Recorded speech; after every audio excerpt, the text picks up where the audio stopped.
তন্ত্রমন্ত্রের অদ্ভুত ভুবনে আপনাদের স্বাগতম। বাংলা সাহিত্যের বিখ্যাত চরিত্র ও রহস্য পুরুষ তারানাথ তান্ত্রিক যুক্ত হল গপ্পসপ্পের গল্পের আসরে। চলুন কানপাতি তারানাথের অলৌকিক জগতে।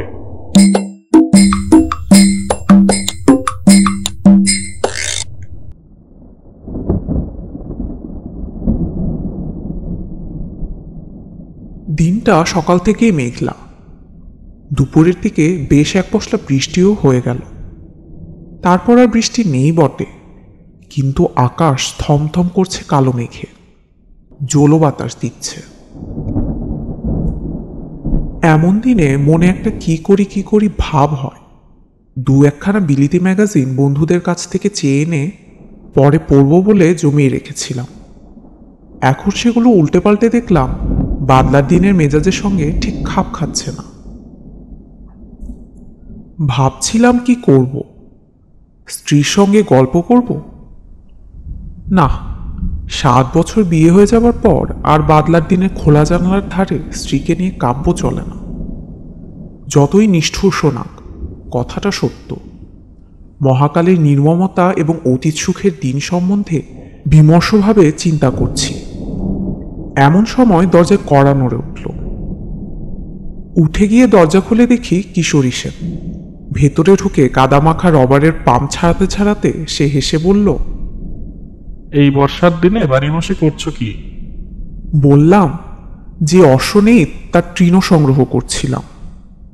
খুব ভালো হয়েছে তুমি এসেছো, একেবারে ম্যারমেরা একটা দিন। আর বসে কাজ নেই, একটা জামাটামা যা হোক কিছু গলিয়ে নাও। চলো তারানাথ জ্যোতিষীর বাড়ি ঘুরে আসি। আর কিছু না হোক, দু একটা আজব গল্প তো শোনা যাবে। এমন দিনেই তো উদ্ভট গল্প জমে। তারানাথের কথা আমার যে কেন আগেই মনে পড়েনি তা ভেবে অবাক লাগলো। কিশোরীকে বললাম, একটু বসো, ধুতিটা বদলে নেই। পথে বেরিয়ে বললুম, ট্রামে উঠে কাজ নেই, মাসের শেষ, সেই 8 পয়সা দিয়ে বরং সিগারেট কেনা যাবে। হেঁটে মেরে দিই চলো, এতটুকুই তো পথ। কিশোরীরও মাসের শেষ। 8 পয়সার পাসিং শো কিনে হাঁটতে হাঁটতে দুজন মটলেনে তারানাথের বাড়ি হাজির হলাম। দরজা খুলে দিল তারানাথের মেয়ে চারি। আমাকে দেখেই বলল, কাকাবাবু, আজ আমার লেসের ডিজাইন ভোলেননি তো? রোজ রোজই তো আপনি ভুলে যান। আজ ভুলিনি, আগে থেকেই পকেটে রেখে দিয়েছিলাম। বের করে হাতে দিতে চারি হাসি মুখে বাড়ির ভেতর যেতে যেতে বলল, বসুন, বাবাকে ডাকি। খবর পেয়ে তারানাথ খুব খুশি হয়ে বেরিয়ে এলো।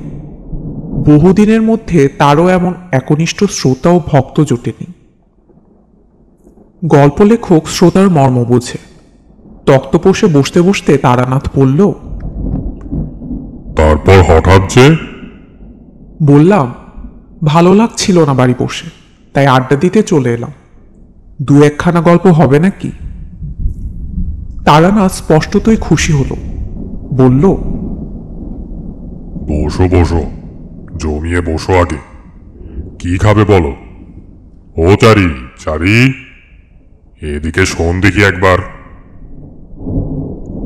চারি এসে দাঁড়াতে তারানাথ বলল, যা দেখি চট করে তেল নুন কাঁচা লঙ্কা দিয়ে মুড়ি মেখে নিয়ে আয়, পরে চা দিবি। তারপর আমাদের দিকে ফিরে বলল, কি গল্প বলবো? তোমরা তো এসব বিশ্বাস করো না। অমনি বলে বসলেন বিশ্বাস করি না। বিশ্বাস যদি নাই করব, তাহলে এ বাদলায় এতখানি পথ ঠেঙিয়ে এলুম কি করতে? সে তো গল্প শোনার লোভে। নাস্তিক আর অবিশ্বাসীরাই অলৌকিক গল্পের ভালো শ্রোতা হয়। আমি বললাম, আপনার কাছে এতদিন আসছি, আপনি কিন্তু আমাদের অলৌকিক কিছু দেখালেন না। তারানাথ উজ্জ্বল চোখে আমার দিকে তাকিয়ে বলল, মানে শূন্যে হাত নেড়ে সন্দেশ রসগোল্লা আনা, জলকে মন্ত্র পড়ে শরবত করে দেওয়া। তোমাকে তো একদিন বলেছি ওসব খুব নিম্ন শ্রেণীর শক্তি। ভেলকি করায় গুরুর বারণ ছিল, তবে করিনি কি? করেছি। কম বয়সে ভক্তদের অবাক করার জন্য। পয়সা রোজগারের ফিকিরে করেছি কিছু কিছু, বাকি শক্তিও তাতেই গেল। ওতে কিছু নেই বাপু, আসল তান্ত্রিক কখনো ভেলকি দেখায় না। আচ্ছা, সাধুরা যে চোখ বুঝলে ত্রিভুবন ত্রিকাল সামনে দেখতে পান, এখানে বসে বিলেত কি হচ্ছে সব বলে দিতে পারেন, এসব কি বিশ্বাসযোগ্য? তারানাথ জোর দিয়ে বলল, নিশ্চয়ই। সদ্গুরু পেলে আর প্রকৃত সাধনা করতে পারলে তুমিও পারবে। যেমন ধরো, সদ্যমৃত কোনো চণ্ডালের সব থেকে মুন্ডু কেটে এনে অমাবস্যা বা সংক্রান্তি তিথিতে শ্মশানে গর্ত করে তাতে সেই মুন্ডু নিক্ষেপ করতে হবে। পরে গভীর রাতে সেই গর্তের উপর পদ্মাসনে বসে মাথার উপর মরা দ্বারকাকের বাঁ দিকের ডানা রেখে 1,00,000 বার বীজ মন্ত্র জপ করলে তুমিও সর্বজ্ঞ হতে পারো। কিশোরী বলল, বীজ মন্ত্রটি কি? সেটি বলা যাবে না। তন্ত্রে অদীক্ষিত লোকের কাছে সাধনার মূল মন্ত্র বলা নিষেধ। বীজ মন্ত্রই আসল কিনা। চারি তেলে জপজপে করে মুড়ি মেখে নিয়ে এলো। খেতে খেতে বললাম, আপনি কখনো সত্যিকারের কাপালিক দেখেছেন? তান্ত্রিক আর কাপালিকে পার্থক্য আছে নাকি কিছু? পার্থক্য আছে, তবে সেসব তোমাদের বোঝানো কঠিন। জেনেও তোমাদের কোনো কাজ নেই। হ্যাঁ, কাপালিক দেখেছি কিছু, কিন্তু একবারের স্মৃতি কখনো ভুলতে পারবো না। তারানাথ যেন একটু অন্যমনস্ক হয়ে চুপ করে গেল। বললাম, বলুন না সে গল্প, বেশ লাগবে শুনতে। বলছি, তোমরা খেয়ে নাও আগে। সে এক ভয়াবহ কাহিনী, অনেকদিন বাদে মনে পড়ে গেল। এখনো মনে হলে গায়ে কাটা দেয়। আমি বললাম, এই ঘটনা কি মধুসুন্দরী দেবীর আবির্ভাবের আগের? হ্যাঁ, আগেই। আমার ভবঘুরে জীবনের একেবারে প্রথম দিকে ঘটেছিল। তখনও আমি বীরভূমের মাতু পাগলিকে দেখিনি। চা এনেছিস? রাখ, এই তক্তপোষেই রাখ। নাও, তোমরা চা খেয়ে নাও। আমরা চায়ে চুমুক দিলাম। তারানাথ গল্প শুরু করলো। আমার বয়স তখন 22-23। বাড়িতে আর ভালো লাগে না। আমাদের গ্রামের ধারে বাঁধানো বটতলায় একবার এক বিচিত্র দর্শন সাধু এসে 7-8 দিন বাস করেছিল। সামনে ধুনি জ্বালিয়ে চুপ করে বসে থাকে, মাথায় চূড়ার মতো উঁচু জটার ভার, চোখ দুটো বেশ শান্ত। গ্রামের অনেকেই তার কাছে গিয়ে দুধ ফলমূল এসব দিয়ে আসতো। বৌঝিরা বায়ন করত মাদুলি তাবিজের জন্য। সাধু কিন্তু কখনো বরং দেখায়নি, অলৌকিক শক্তি দেখিয়ে ভক্ত জোগাড়ের চেষ্টাও করেনি। কেউ বেশি বিরক্ত করলে বলতো, আমি কিছু জানি না মা, আমার কোনো ক্ষমতা নেই, ভগবানকে ডাকো, ভগবান সব ঠিক করে দেবেন। বেশি ধরাধরি করলে বলতো, আচ্ছা যা, আমি তোর হয়ে ভগবানের কাছে প্রার্থনা করব। এই সততার জন্য এবং কারো কাছ থেকে পয়সা না নেওয়ায় সাধুর উপর আমার কেমন যেন একটা আকর্ষণ জন্মালো। গেলাম একদিন সাধুর বটতলায়। একদিকে বসে আছি, নানা রকম লোক এসে নানান বায়না ধরছে সাধুর কাছে। সাধু সবাইকেই হেসে বিদায় করছে। এসব মিটতে মিটতে বিকেল গড়িয়ে সন্ধ্যা নেমে এলো। এবার আমি আর সাধুই কেবল রয়েছি বটতলায়। পাশ থেকে একখানা চেলা কাঠ তুলে ধুনিতে গুজে দিয়ে আমার দিকে তাকিয়ে সাধু বলল, আয়, এদিকে এসে বস। আমি সাধুর সামনে ধুনির এক পাশে গিয়ে বসলাম। ধুনির আলোয় সাধু কিছুক্ষণ আমার মুখের দিকে তাকিয়ে থাকলো। তারপর একটা নিঃশ্বাস ফেলে বলল, সন্ন্যাসী হবার ইচ্ছে আছে না? আমি কিছু না বলে চুপ করে রইলাম। তোকে দিয়ে সেসব হবে না, তবে তোর কপালে অনেক সাধু সঙ্গ আছে দেখছি, কিছু শক্তিও পাবি। কিন্তু সংসারে থাকতেই হবে তোকে। আমি বললাম, আপনি তো কাউকে কিছু বলেন না, আমাকে এত কথা বলছেন কেন? সাধু একটু চুপ করে বসে থেকে বলল, তোর কপালে তন্ত্র সাধনার চিহ্ন আছে, কিন্তু অস্পষ্ট। তার অর্থ কিছু দূর গিয়ে তারপর ফিরে আসতে হবে। এই চিহ্ন না দেখতে পেলে তোকে এসব কথা বলতাম না। তোর অধিকার আছে জানার। আমি উৎসুক হয়ে উঠলাম। বললাম, আপনি কি দেখতে পাচ্ছেন সাধুজি? আমি যা দেখতে পাচ্ছি তা খুব ভালো নয়। কি রকম? বছরখানেকের ভেতর তোর খুব বড় বিপদ আসছে। ভালোই হয়েছে আমার সঙ্গে দেখা হয়েছে তোর, নইলে প্রাণ সংশয় হতে পারত। কি রকম বিপদ কিছু বলবেন না? তাহলে তার থেকে বাঁচবো কি করে? তা আমিও ঠিক বলতে পারছি না। জানলে নিশ্চয়ই বলতাম। তুই এসে বলবার পর থেকেই আমার কেমন যেন অস্বস্তি হচ্ছিল। এখন তোর দিকে তাকিয়ে দেখতে পাচ্ছি তোর পেছনে একটা অন্ধকারের স্তূপ যেন চাপ বেঁধে আছে। আমি চমকে পেছন দিকে তাকাতেই সাধু হেসে বলল, তুই দেখতে পাবি না, আমি দেখতে পাচ্ছি। আমি বললাম, 1 বছরের মধ্যেই যে বিপদ ঘটবে তা কি করে বলছেন? আগে বা পরেও তো হতে পারে। ওটা আমার অভিজ্ঞতা থেকেই বলছি, বোধহয় ভুল করিনি। চুপ করে বসে রইলাম। বলা বাহুল্য, সাধুর কথা শুনে একটু গা শিরশির করছিল। কেউ যদি জানতে পারে তার পেছনে একটা অদৃশ্য চাপ বাঁধা অন্ধকার ঘুরছে, তাহলে তার ভালো লাগার কথা নয়। তার উপর নির্জন জায়গা, গ্রামের বাইরের দিকে বটগাছটা। দুনিতে পটপট করে কাঠের গাঁট পড়বার শব্দ হচ্ছে। সাধু আর আমি ছাড়া কোনো দিকে আর কেউ নেই। তোকে আমি একটা জিনিস শিখিয়ে দিয়ে যাচ্ছি, ভালো করে শিখে রাখ।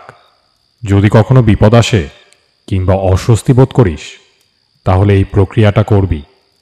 যতই বিপদ আসুক, প্রাণে বেঁচে যাবি। কি প্রক্রিয়া সাধুজি? নে, ভালো করে দেখ, আর এই মন্ত্রটা মুখস্থ করে নে। একে বলে গাত্রবন্ধন মন্ত্র। শিখতে বেশিক্ষণ লাগলো না। বললাম, কিন্তু বিপদ যে আসছে তা বুঝতে পারবো কি করে? সাধু একটু হাসলো, তারপর বলল, তুই ঠিক বুঝতে পারবি। তোর কপালে তন্ত্র সাধনার চিহ্ন আছে বললাম না? সময় হলে আমার মতো মনের মধ্যে বিপদের ঘণ্টা বেজে উঠবে। আমি যেমন আজ তোর বিপদ বুঝতে পারলাম। বললাম, কিন্তু আমি তো পারিনি। আজ থেকে তোকে কিছুটা শক্তি দিলাম। ভালো মন্দ যাই আসুক, তুই আগে থেকে আন্দাজ করতে পারবি। আমি হাত জোর করে বললাম, আমাকে আপনার শিষ্য করে নিন, আমি দীক্ষা নেব আপনার কাছে। সাধু ভ্রু কুঁচকে বলল, ওসব হবে টবে না। আমি কাউকে শিষ্য করি না। আবদার করিস না, যা কেটে পড়। আবার কবে আপনার দেখা পাবো? এমনিতে দেখতে পাবি না, তবে যদি সত্যি সত্যি কখনো তোর প্রাণ সংশয় ঘটে, তাহলে তোকে সাবধান করে দেব। তারপরেই একটা আধপোড়া কাঠ তুলে নিয়ে ধুনি কুচিয়ে দিতে দিতে বলল, যা যা, ভাগ, পালা এখান থেকে। এরপর বাড়ি ফিরে এলাম। পরদিনই সেই সাধু আস্তানা ভেঙে কোথায় চলে গেল কে জানে। পরদিন বিকেলে বটতলায় গিয়ে দেখি শুধু নিভে যাওয়া ধুনির ছাই আর কতগুলো আধপোড়া কাঠ পড়ে আছে। মাসখানেক কাটলো, কিছুই যেন আর ভালো লাগে না। কেবলই বাড়ি থেকে বের হয়ে পড়তে ইচ্ছা করে। পথ যেন দারুণ আকর্ষণে টানছে। কেবল যে ধর্মের স্পৃহা তা নয়, একটা ভবঘুরেমি পেয়ে বসলো। আরো কিছুদিন এভাবে কাটাবার পর একদিন সত্যিই কয়েকটা জামা কাপড় আর 10টা টাকা নিয়ে বেরিয়ে পড়লাম। বাড়ির লোক খোঁজাখুঁজি করবে এবং সন্ধান পেলেই ধরে নিয়ে যাবে বাড়িতে। এজন্য সারাদিনই প্রায় হাঁটতাম, যতটা দূরে গিয়ে পড়া যায়। রাত্রিরে আশ্রয় নিতাম কোনো গৃহস্থের বাড়িতে। তখনকার লোকজন ছিল ভালো, অভাব ছিল না। গোলা ভর্তি ধান, পুকুর ভর্তি মাছ, নিজের গরুর দুধ। অতিথিকে যত্ন করতে সে যুগের লোক ত্রুটি করত না। অব্রাহ্মণ গৃহস্বামী হলে গোয়াল ঘরের এক পাশ পরিষ্কার করে রান্নার আয়োজন করে দিত। সেখানে বসে রাঁধতাম। তারা আবার অপেক্ষা করত ব্রাহ্মণের প্রসাদ পাবার। জিনিসপত্রের দাম তখন কিরকম ছিল? গায়ের দিকে বেশিরভাগ জিনিসই কিনে খেতে হতো না, সবই তো গ্রামে উৎপন্ন হতো। তবে হ্যাঁ, মনে আছে একবার আমি আর আমার বন্ধু হরমোহন মাংস খাবার শখ হওয়ায় পাশের গ্রাম থেকে 10 আনা দিয়ে একটা পাঁঠা কিনে দুজনে রান্না করে খেয়েছিলাম। তাও হরমোহন বারবার বলছিল আমরা ঠকেছি, আর একটু দরাদরি করলে 8 আনার ভেতরেই হয়ে যেত। আমি অবাক হয়ে বললাম, 10 আনা একটা আস্ত পাঁঠা? বটেই, সেই সব সস্তা গন্ডার বাজার তোমরা কল্পনাও করতে পারবে না। দুজনে মিলে গোটা পাঁঠাটা খেয়ে ফেললেন? তা পারবো না কেন?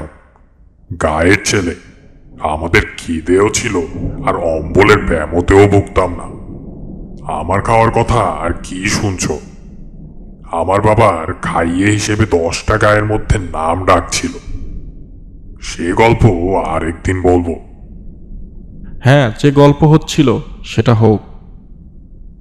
তারানাথ বলতে শুরু করলো, এভাবে কিছুদিন ঘুরে বেরিয়ে বিরক্তি ধরে গেল।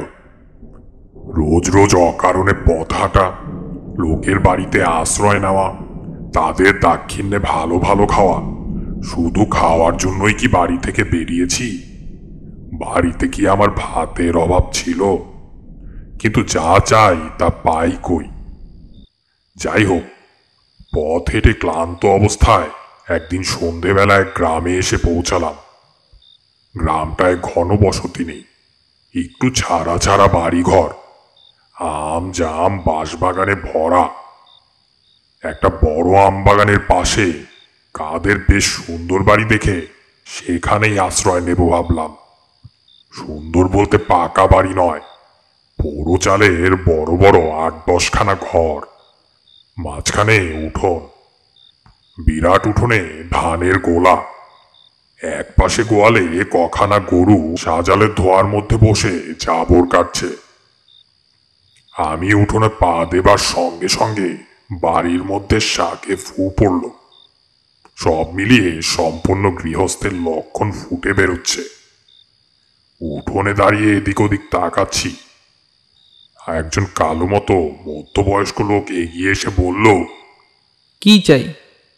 বললাম আমি বিদেশি লোক, ব্রাহ্মণ, রাত্রিটা একটু থাকবার সুযোগ হবে কি? লোকটা আসুন আসুন করে ব্যস্ত হয়ে আমায় নিয়ে দাওয়ায় বসালো, পা ধোয়ার জল দিল। তার নাম মাধব ঘোষ, সেই বাড়ির মালিক। চাষবাস আছে প্রায় 50 বিঘে। মাধব লোকটা বেশ ভালো। আমাকে রান্নার ব্যবস্থা করে দিয়ে সে ঠায় বসে রইল সামনে, বসে গল্প করে। আর একটু বাদে বাদে হুকোটিকে এগিয়ে দিয়ে বলে, সাজুন, ব্রাহ্মণের প্রসাদ পাব। কথায় কথায় আমি বললাম, আমাদের বাংলাদেশের আতিথেয়তা বড় সুন্দর না? এই যে তুমি আমাকে এত যত্ন করছো, এতে তোমার লাভ কি? জিভ কেটে মাধব বলল, আগে ও কথা বলবেন না। ব্রাহ্মণ দেবতার হাঁড়িতে 2টি চাল দিতে পারছি, সে তো আমার ভাগ্য। তবে কথা কি জানেন, সব অতিথি তো আবার সমান হয় না। এই তো 3-7 আগে আমাদের বাড়িতে সে এক কাণ্ড। ধোয়া সুগন্ধি আতপ চাল হাঁড়িতে ছেড়ে দিয়ে তার দিকে ফিরে বললাম, কেন, কি হয়েছিল? চুরি টুরি নাকি? তাহলে তো বরং ছিল ভালো। শুনুন না কাণ্ড। এই ঠিক গেল সোমবার বিকেলের দিকে এক লাল কাপড় পরা সন্ন্যাসী এসে বলে, তোমার এখানে থাকবো। আমার সাদা মনে কাদা নেই, বললুম থাকুন। গোয়াল ঘরে রান্নার ব্যবস্থা করে দিলুম। দিব্যি চেহারা তার, ফর্সা রং, এই মোটা পৈতা গোছা, দেখে কিছু বোঝার উপায় নেই। নিঃশেষিত কলকেটি উপর করে তামাকের গুল ছেড়ে কলকেটি এক পাশে রেখে মাধব বলল, সে রাত্রিরে কিছু হলো না। পরের দিন সকালে সন্ন্যাসী যাওয়ার সময় আমাকে বলল, কাল যে মেয়েটি রান্নার জিনিসপত্র এগিয়ে দিচ্ছিল সে তোমার কে হয়? আমি বললাম, আমার মেয়ে। কেন বলুন তো? তারপর কি বলবো আপনাকে। সন্ন্যাসী যা বলল তা শুনে তো নিমেষেই আমার মাথা রক্ত উঠে গিয়েছে। বলে কি, তোমার ওই মেয়েটি আমাকে দাও, আমি ভৈরবী করব। ওর শরীরে ভৈরবী চিহ্ন রয়েছে। আমি অবাক হয়ে বললাম, তারপর? তারপর আর কি, আমার চেঁচামেচিতে পাড়ার লোক জড়ো হয়ে গেল। বললুম, যাও ঠাকুর, ব্রাহ্মণ বলে শুধু পার পেয়ে গেলে, নইলে মাধব ঘোষের মেয়ের দিকে নজর দিয়ে এই গ্রাম থেকে আর বেরোতে হতো না। সন্ন্যাসী আমার দিকে তাকিয়ে যাওয়ার সময় বলে গেল, কাজটা ভালো করলি না, তোর মেয়ে উদ্ধার হয়ে যেত, প্রতিফল হাতে হাতে পাবি। আমি অবাক হয়ে শুনছিলাম। বললাম, বলো কি হে, এ তো সাংঘাতিক ব্যাপার। লোকটা আর আসেনি তো? মাধব হেসে বলল, আর তার আসতে সাহস হবে না, সন্ন্যাসী হলেও প্রাণের মায়া তো আছে। মাধব ঘোষের যত্নের সত্যি তুলনা নেই। খাওয়া যখন প্রায় শেষ হয়ে এসেছে, একটা বড় জামবাটি ভর্তি দুধ এনে সে একটু দূরে নামিয়ে রাখল। আমি লজ্জা পেয়ে বললাম, আবার দুধ কেন? আগে খান ওটুকু, ব্রাহ্মণ সেবা করলে আমার কল্যাণ হবে। পরের দিন সকালে উঠে আমি মাধবের কাছে বিদায় নিলাম। সে ছাড়তে চায় না কিছুতেই। আমি প্রায় জোর করে চলে এলাম বলা যায়, কারণ আগেই বলেছি আমি দুটো ভাতের জন্য পথে বের হইনি। সরল মানুষের ঘাড়ে চেপে অকারণে অন্ন ধ্বংস করতে আমার খারাপ লাগলো। এই পথে আবার কখনো এলে তার বাড়িতে আশ্রয় নেব কথা দিয়ে বেরিয়ে পড়লাম। দুপুরে একটা গঞ্জ মতো জায়গায় চিড়ে দই কিনে খাই, তারপর আবার হাঁটি। সারাদিন প্রায় মাইল 15-16 হেঁটে সন্ধে নাগাদ একটা জায়গায় এসে পৌঁছলাম, যার ত্রিসীমানায় কোনো গ্রাম বা জনবসতি নেই। রুক্ষ প্রান্তরের মধ্য দিয়ে একটা ছোট্ট কি নদী তীর তীর করে বয়ে চলেছে। কি করব ঠিক করতে না পেরে নদীর ধার ধরে হেঁটে এগোতে লাগলাম। মিনিট 15 হেঁটে দেখি সামনে এক শ্মশান, বেশ বড় শ্মশান। অন্তত যতদূর চোখ যায় তাকিয়ে দেখলাম কেবল পোড়া পোড়া কাঠের গুঁড়ি, ছেঁড়া মাদুর, কাঁথা, ভাঙা কলসি এইসব পড়ে আছে। ওই নির্জন শ্মশানে সন্ধেবেলা আপনার ভয় করল না? না, ভয় করবে কেন? শ্মশান অতি পবিত্র স্থান। সেখানে মানুষের সমস্ত পাপ শেষবারের মতো মুছে যায়। তার ঊর্ধ্বলোকে প্রস্থানের পথ সুগম হয়। শ্মশানে ভয় কিসের? যাই হোক, দাঁড়িয়ে চারদিকে তাকিয়ে দেখছি হঠাৎ পিছন থেকে কে যেন বলে উঠল, এইখানে কি চাই? চমকে পেছনে তাকিয়ে দেখি একজন সাধু দাঁড়িয়ে আছে। মাথায় পাকা তেঁতুলের মতো অজস্র জটা, মুখময় অযত্ন বর্ধিত দাড়ি গোফের জঙ্গল, লম্বায় আমার মাথা ছাড়িয়ে আরো 1 হাত, পরনে রক্তাম্বর, পায়ে বউল দেওয়া কাঠের পুরু খড়ম। কি দরকার এখানে? সাধুকে প্রণাম করে বিনীতভাবে জানালাম, আমার বিশেষ কোনো দরকার নেই। পথে হাঁটতে হাঁটতে এসে পৌঁছেছি এইমাত্র। কোথায় যাওয়া হবে? কোথাও না। মানে? ঠিক নেই কোনো। সাধু কি বুঝলো জানি না। কিছুক্ষণ আমার মুখের দিকে স্থির হয়ে তাকিয়ে থাকলো। তারপর তার দাড়ির জঙ্গলে খুব সূক্ষ্ম একটা হাসির রেখা ফুটে উঠল। সে বলল, আয় আমার সঙ্গে। সেই ঘনায়মান অন্ধকারে আমি সাধুর পেছনে চললাম। বেশ খানিকটা হাঁটবার পর দেখি একটা গাব বা ওই জাতীয় কোনো গাছের নিচে সাধু মরার মাদুর, কাঁথা ইত্যাদি টাঙিয়ে বেশ ঝুপড়ির মতো বানিয়েছে। বললাম, এইখানে আপনি থাকেন? কেন, অসুবিধাটা কি? সাধুর কথাবার্তা যেন কেমন কেমন। আমি বললাম, না, অসুবিধা আর কি, এমনি বলছি।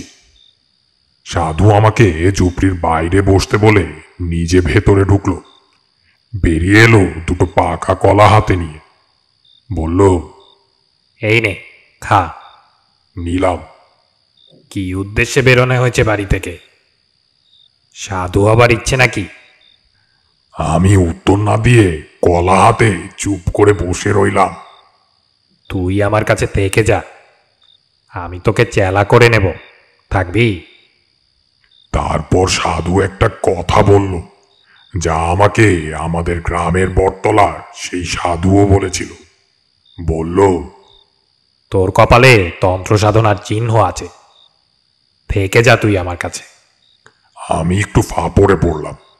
এই সাধুকে দেখে আমার তেমন ভক্তির উদয় হয়নি, বরং কেমন একটু অস্বস্তি হয়েছে। এত সহজে নিজ থেকে চেলা করে নিতে চাইল দেখে সে ভাব বেড়েছে বই কমেনি। ভালো সাধু কখনো কথায় কথায় শিষ্য করে বেড়ায় না।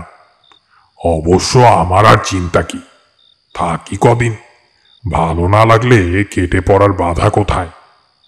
সাধু সঙ্গের জন্যেই তো বেরিয়েছি, বাজিয়ে দেখতে দোষ কোথায়?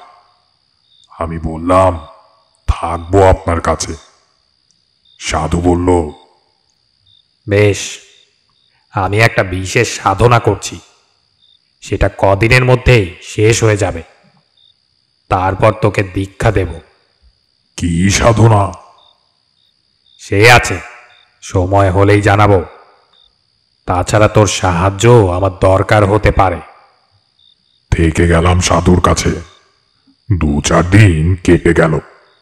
সাধু আমাকে একলা ফেলে রেখে সারাদিন কোথায় কোথায় ঘুরে কি সব সংগ্রহ করে আনে, বোধহয় নিজের সাধনার জিনিসপত্র। রাত্রিরে বসে অনেকক্ষণ ধরে পুজো আচার জপ টপ করে। আমি একটু দূরে কাঠকুটো দিয়ে আগুন জ্বেলে মাটির হাঁড়িতে ভাত রান্না করি। অনেক রাত্রিরে খাওয়া হয়। ক্রমে সাধুর কাণ্ড কারখানা দেখে আমার মনে দৃঢ় বিশ্বাস হলো সাধু একজন কাপালিক। একদিন একটা মরা চড়ুই পাখি কোথা থেকে ঠ্যাং ধরে ঝুলিয়ে এনে হাজির। ঝুপড়ি থেকে ছুরিয়ে এনে চড়াইটার পেট চিরে নাড়ি ভুড়ি বের করলো সাধু। তারপর কি একটা জিনিস আমাকে না দেখিয়ে টুক করে ভরে দিল পাখিটার পেটে। আবার ঝুপড়িতে ঢুকে 2খানা একই মাপের মাটির সরা এনে একটায় মরা পাখিটা রেখে অন্যটা দিয়ে চাপা দিয়ে দিল। তারপর একটু আটা মেখে সেই আটা দিয়ে 2টো সরাই মুখে মুখে জুড়ে দিল। আমি অবাক হয়ে বললাম, এ দিয়ে কি হবে? সাধু সংক্ষেপে বলল, কাজ আছে। তারপর আমার হাতে মুখ বন্ধ সরাটা দিয়ে বলল, আগুনে পোড়াতো এটা, 1 ঘন্টা করে পোড়াবি। এইভাবে 3 দিন পোড়াতে হবে। নেই। রান্না হয়ে গিয়েছিল, কিন্তু আগুন তখনও জ্বলছে। আমি কথা না বলে সরাটা সাধুর কাছ থেকে নিয়ে আগুনে রেখে দিলাম।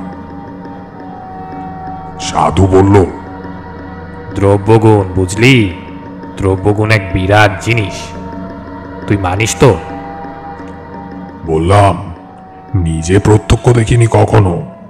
গাছপালা থেকে ওষুধ তৈরি হয় দেখেছি, খেলে অসুখ সেরে যায় তাও দেখেছি, কিন্তু যেসব কথা শুনতে পাওয়া যায়, যেমন বশীকরণ, স্তম্ভন, সেসব দেখিনি। সাধু হেসে উঠে বলল, বশীকরণ ও আবার একটা কঠিন কিছু নাকি? ওর অনেক রকম উপায় আছে। বেশি জটিল প্রক্রিয়ায় যাবার দরকার কি? একটা সোজা উপায় শিখিয়ে দিই, শোন। চেষ্টা করলে তুইও পারবি। আগে সে উপায়টা কি? যে কোনো মাসের অমাবস্যা তিথিতে যদি দুপুরবেলা ঘূর্ণিঝড় ওঠে কিংবা জোরালো হাওয়া দেয়, তাহলে সে হাওয়ায় উড়ে যাওয়া কোনো শুকনো গাছের পাতা একটা মন্ত্র বলতে বলতে বা হাতে ধরে ফেলতে হবে। সেই পাতা গুঁড়ো করে পানি বা দুধ, যা হোক কিছু একটার সঙ্গে খাইয়ে দিতে পারলে সেই লোক কুকুরের মতো তোর পায়ে পায়ে ঘুরবে। আছে আমার কাছে, দেখবি। সাধু ঝুপড়ি থেকে একটা শুকনো অশ্বত পাক হাতে নিয়ে বেরিয়ে এলো। বলল, ভাদ্র মাসের অমাবস্যায় ধরেছিলাম, থাক আমার কাছে, এর গুণ দেখিয়ে দেব। দিন দুয়েক আগে সাধু একটা বেশ মোটা নিমের ডাল নিয়ে এসেছিল। একদিন সকালে দেখি বসে বসে ছুরি আর দা দিয়ে কেটে তার থেকে একটা পুতুল বানাচ্ছে। নাক, মুখ, চোখ সব শুদ্ধ, একটা মানুষের মূর্তি। এদিনও অবাক হয়ে জিজ্ঞেস করলাম, এ দিয়ে কি হবে? এদিনও সাধু রহস্যময় হেসে বলল, কাজ আছে। তখনও আমি সাধুর আসল উদ্দেশ্য কিছুই বুঝতে পারিনি। বুঝতে পারলে আর এক মুহূর্ত সেখানে থাকতাম না। আরো 3-4 দিন কাটলো। একদিন বিকেলে আমি রান্নার জন্য কাঠকুটো এক জায়গায় জড়ো করছি। সাধু এসে কাছে বসলো, বলল, তুই প্রকৃতির সংহার শক্তিতে বিশ্বাস করিস? বললাম, আগে ঠিক বুঝতে পারলাম না। প্রকৃতির অনেক রকম শক্তি আছে। যেমন প্রকৃতি আমাদের শস্য দান করে, বাতাস দান করে, বৃষ্টিও দেয়। এগুলিতে আমাদের প্রাণ বাঁচে, এগুলো শুভ শক্তি। আবার মহামারী, দুর্ভিক্ষ, বন্যা, যুদ্ধ, এগুলো হচ্ছে সংহারক শক্তি। এছাড়াও নানা ধরনের অদৃশ্য অদ্ভুত মারক শক্তি আছে। সাধনার দ্বারা তাদের জাগ্রত করা যায়। যেমন বেতাল জাগানো। বেতাল হচ্ছে এক ধরনের ক্রূর ও নিষ্ঠুর অপশক্তি। তার মারক ক্ষমতাও অমোঘ। একবার জাগ্রত হলে কাজ শেষ না করা অবধি তার নিদ্রা নেই। আমার গা শিরশির করছিল। বললাম, আর যদি কাজ শেষ না করতে পারে, যদি বাধা পায়? সন্ন্যাসী চোখ জ্বলে উঠল। বলল, বেতালকে বাধা দেওয়া খুব কঠিন, প্রায় অসম্ভব। কিন্তু বাধা পেলে সে ফিরে এসে যে তাকে জাগিয়েছে তাকেই হত্যা করে। এইসব আগুন নিয়ে খেলা। সাধু একটু চুপ করে থেকে আবার বলল, আজ রাত্রিরে তোকে বেতাল জাগানোর পদ্ধতি দেখাবো। তুই ভয় পাবি না তো? প্রথমে ভাবলাম, বলি হ্যাঁ, তারপর জিনিসপত্র পোটলা করে পালাই। কিন্তু কেমন একটা আকর্ষণ হলো। বললাম, না, আপনি কি এরই সাধনা করছিলেন? সন্ন্যাসী হেসে বলল, তাই। সেদিন রাত্রি যখন গভীর, সাধু তার ক্রিয়াকর্ম শুরু করল। জবা ফুলের মালা, রক্তচন্দন এসব আগে থেকেই জোগাড় করা ছিল। সাধু সেই নিম কাঠের পুতুলটা এনে তাতে বেশ করে তেল সিঁদুর মাখালো। তারপরে সেটাকে কোমর অবধি পুতল মাটিতে। তার চারদিকে বেড়ার মতো করে মাটিতে রেখে দিল একটা জবা ফুলের মালা। পদ্মাসনে বসে বিড়বিড় করে কি মন্ত্র পড়তে পড়তে পুতুলটায় চন্দনের ছিটে দিতে লাগলো। এইসব হলে পরে ঝোলা থেকে বের করলো একটা মদের বোতল। সাধুর ঝুপড়িতে একটা মরার খুলি ছিল আগে থেকেই। সেটাতে খানিকটা মদ ঢেলে সাধু আমার দিকে তাকিয়ে বলল, সেই বন্ধ সারাটা কই? আমি সরাটা এনে দিলাম। সাধু আটাগুলো নখ দিয়ে খুঁটে খুঁটে তুলে সরাটা খুলল। দেখলাম 3 দিন পোড়ানোতে ভেতরের পাখিটা একদম ছাই হয়ে গিয়েছে। সেই ছাই এক চিমটি নিয়ে মদে মেশালো সাধু। তারপর ঢক করে মদটা গলায় ঢেলে দিল। খাওয়ার পরেই সাধুর আশ্চর্য পরিবর্তন দেখলাম। সাধুর চোখ দুটো ছোট ছোট কোটরে গিয়ে যেন 2 টুকরো কয়লার মতো জ্বলতে লাগলো। আমার দিকে ফিরে সাধু বলল, শুকনো কাঠ দিয়ে একটা ধুনি করতো। তাই করলাম। ধুনি বেশ জ্বলে উঠতে সাধু রক্তচন্দন দিয়ে ধুনি পূজা শুরু করলো।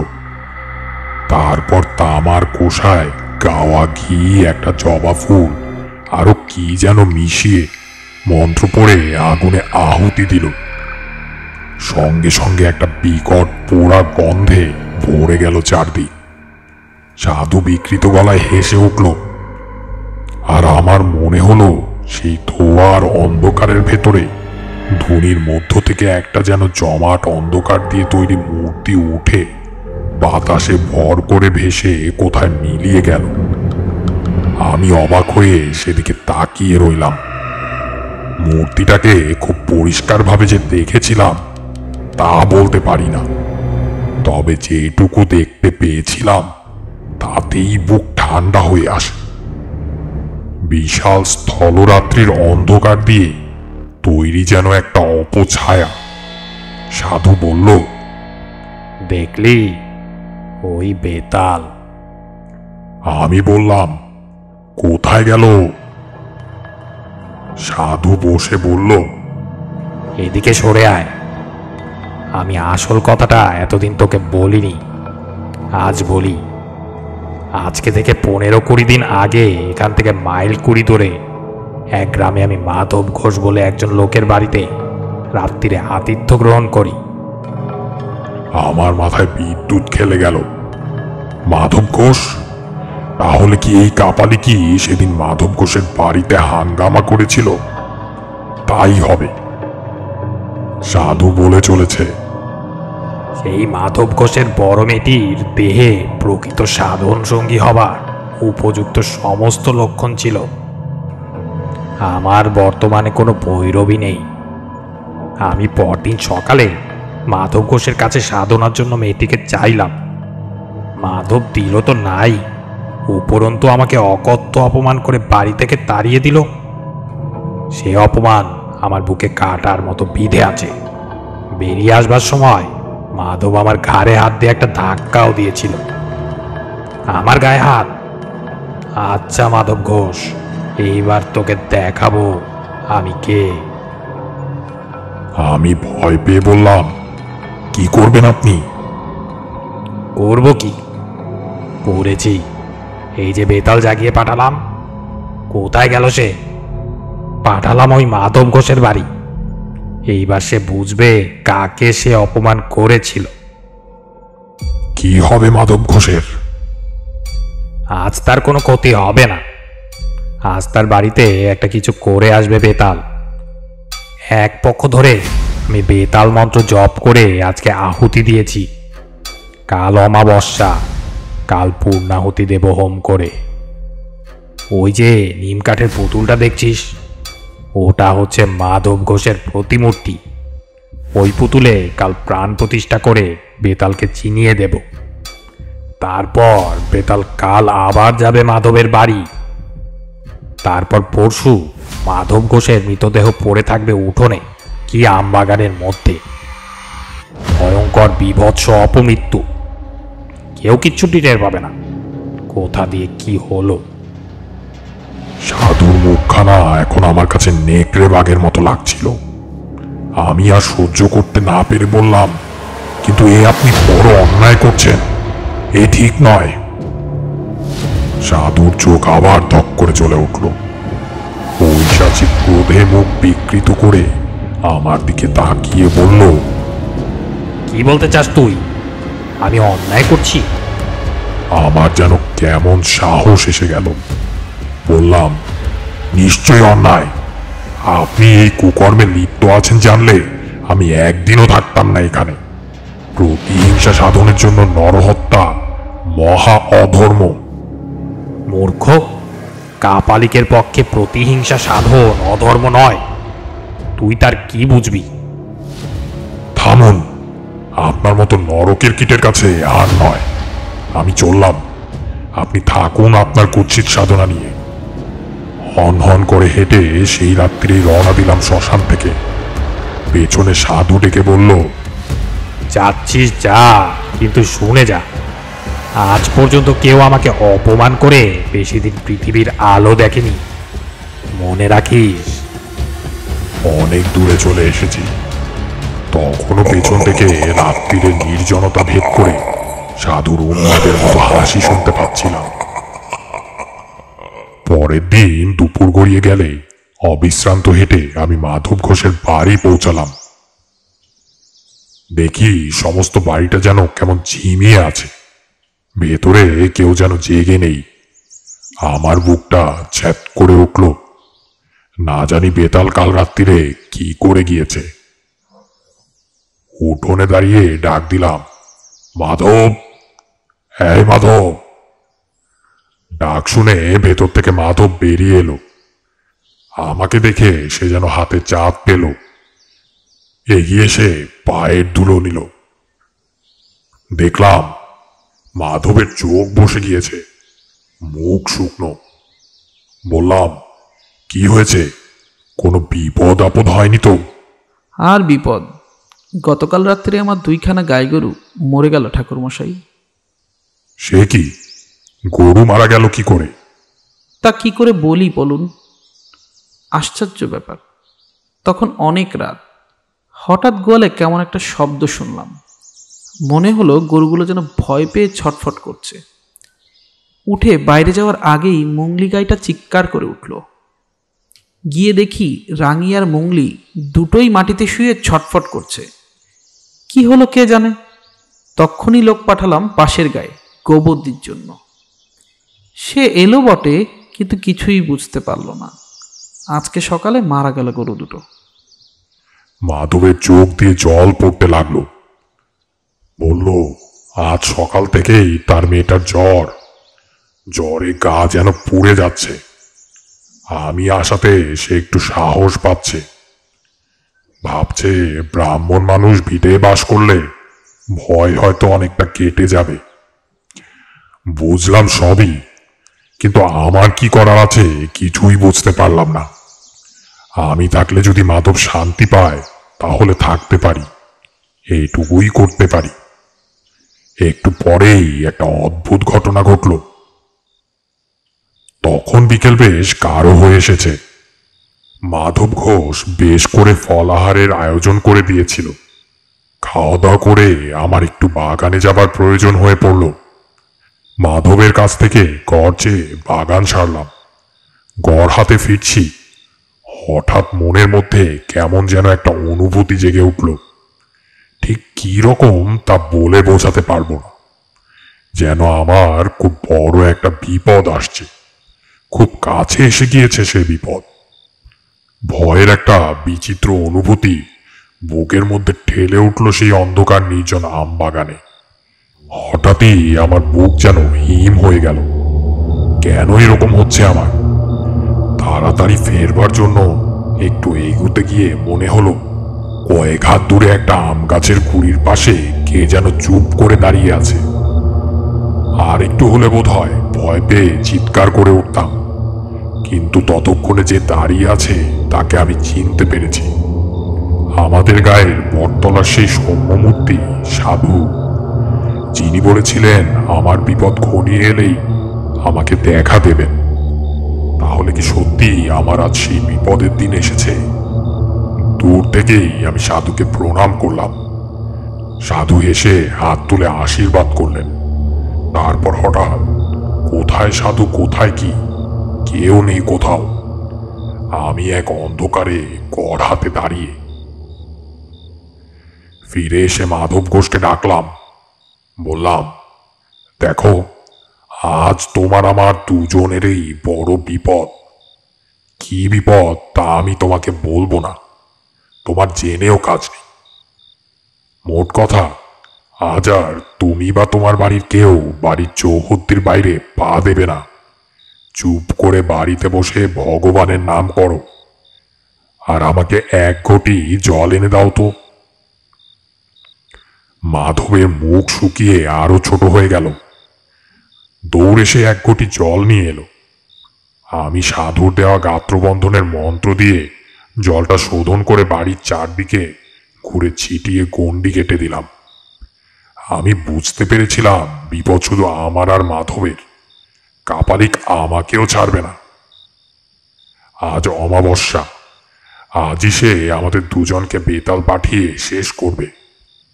অন্যরা হয়তো নিরাপদ, তবু সাবধানের মার নেই জেনে সারা বাড়ির চারদিকেই গণ্ডি দিয়ে দিলাম। রাত্রিরে খাওয়া হলে আমি মাধবকে ডেকে বললাম, তুমি আমি আজ এক ঘরে থাকবো, বাড়ির সবাই শুয়েছে? আজ্ঞে ঠাকুরমশাই। বেশ, এসো আমার সঙ্গে। ঘরে গিয়ে আমি মাধবকে বললাম, ওই ঘটি থেকে খানিকটা জল ঢালো মাটিতে। এই যে খাটের পায়ার কাছে, এইখানটায় ঢালো।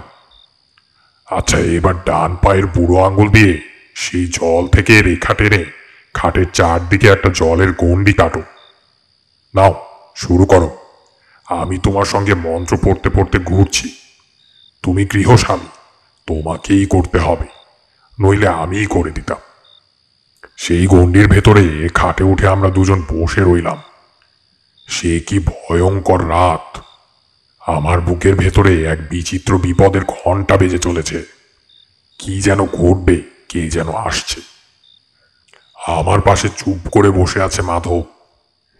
ঠিক মাঝরাত পেরিয়ে যাবার পর হঠাৎ যেন এক ঝলক হাওয়ায় বাইরের আম বাগান কেঁপে উঠল। ঝড়ের সময় নয়, কিছুই নয়। হাওয়া এলো কোথা থেকে? ক্রমেই সেই হাওয়া রীতিমতো ঝড়ে পরিণত হলো। সমস্ত আম বাগান যেন ভেঙে পড়বে। বাড়ির জানালা দরজা দরাম দরাম করে বন্ধ হতে আর খুলতে লাগলো। বাড়ির ভেতর মেয়েরা শব্দ করে কেঁদে উঠল। আমি চেঁচিয়ে বললাম, কেউ বাইরে আসবেন না, সব ভেতরে বসে থাকুন। ঝড়ের শব্দের মধ্যে কার যেন বীভৎস হুঙ্কার। বিকৃত জান্তব গলায় কে যেন অমানসিক হুঙ্কার করছে। কে যেন ঝড়ের ছদ্মবেশে প্রাণপণ চেষ্টা করছে বাড়িতে ঢোকবার। বারবার অদৃশ্য কিসে বাধা পেয়ে ফিরে যাচ্ছে। খানিকক্ষণ এরকম চলার পর হঠাৎ ঝড়টা যেন এক মুহূর্তেই থেমে গেল। আবার শান্ত আমবাগান। মৃদু হাওয়ায় বাড়ির কলা গাছের পাতা নড়ছে। যে বাড়িতে ঢোকবার চেষ্টা করেছিল সে যেন উদ্দেশ্য সফল হবে না বুঝে ফিরে গিয়েছে। আমার বুকের ভেতর বিপদের ঘণ্টাটাও থেমে গেল। মাধব ঘোষ আতঙ্কিত চোখে আমার দিকে তাকিয়েছিল। আমি বললাম, আর ভয় নেই, বেঁচে গেলাম বোধহয়। সেদিন রাত্রিটা আমরা খাটেই বসে রইলাম। পরের দিন সকালে খবর পেলাম মাধবের মেয়ের জ্বর নেমে গিয়েছে। আমি সকালে বিদায় চেয়েছিলাম, মাধব ঘোষ কিছুতেই ছাড়ল না। খালি বলে, আপনার দয়াতেই রক্ষা পেলাম। বেঁধে রাখতে পারবো না তা জানি, তবে এ বেলাটা আপনাকে থেকে যেতেই হবে। থেকে ভালোই করেছিলাম, নইলে ঘটনার শেষটুকু জানতে পারতাম না। বিকেলে মাধবের কাছ থেকে বিদায় নিয়ে বেরিয়ে প্রায় মাইল খানেক চলে এসেছি। দেখি ঘোড়ায় চড়ে এক দারোগা বাবু কোথায় যেন চলেছেন। পেছনে দুজন পাগড়িওয়ালা সেপাই। আমার কাছ দিয়ে যখন তারা যাচ্ছেন, কি মনে হতে একজন সেপাইকে জিজ্ঞাসা করলাম, কোথায় চলেছ বাপু? সেপাইটা বলল, সামনে বিরামখালিতে একটা শ্মশান আছে, জানেন তো? সেই শ্মশানে এক কাপালিক থাকতো, সে খুন হয়েছে। ধরা গলায় বললাম, খুন হয়েছে বোঝা গেল কি করে? মাথাটা নাকি একেবারে মুচড়ে উল্টো দিকে ঘুরিয়ে দিয়েছে। অনেকে মিলে করেছে আর কি, একজনের কাজ না। আমি তখন সব বুঝতে পেরেছি। কাপালিকে তো বলেছিল বেতাল বাধা পেলে ফিরে গিয়ে যে জাগিয়েছে তাকেই আক্রমণ করে। কি ভয়ঙ্কর মৃত্যু! একবার তাদের সঙ্গে গিয়ে মৃতদেহটা দেখে আসবার ইচ্ছে হয়েছিল, পরে সেই ইচ্ছা দমন করি। মনে মনে আমাদের গায়ে দেখা সেই সৌম্য সাধুকে প্রণাম জানিয়ে আবার রওনা দিলাম। গল্প শেষ করে তারানাথ বলল, কি রকম শুনলে? আমরা বললাম, ভালোই। পথে বেরিয়ে কিশোরীকে বললাম, কি বিশ্বাস হলো? সে কথার জবাব না দিয়ে কিশোরী হেসে বলল, দিনটা তো ভালো কাটলো।